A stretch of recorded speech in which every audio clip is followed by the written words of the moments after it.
大家好，我是娟子。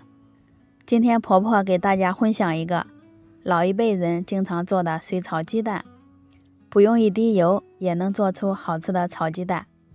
先准备6个土鸡蛋，用流动的清水把鸡蛋冲洗干净。因为鸡蛋的表面有大量的细菌，一定要洗干净，这样更放心。洗净以后打入一个大碗里，在里面加入盐，滴上几滴白醋，去除鸡蛋的腥味儿。白醋也能使鸡蛋更加松软。把鸡蛋液充分搅散，让食盐也完全化开。另取一个碗，倒入和鸡蛋液等量的清水，放一边备用。准备几颗小葱，洗净之后切成葱花，装入小碗里备用。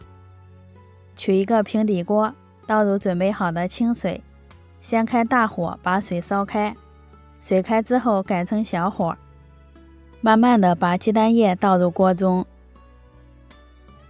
1分钟之后，边缘的鸡蛋就会凝固了。用铲子往中间缓慢的推动，这个时候一定不要着急，让它凝固了再开始推。大家可以清楚的看到，鸡蛋在锅里基本上都是没有散花的。新手去做可以用不粘锅，更好操作。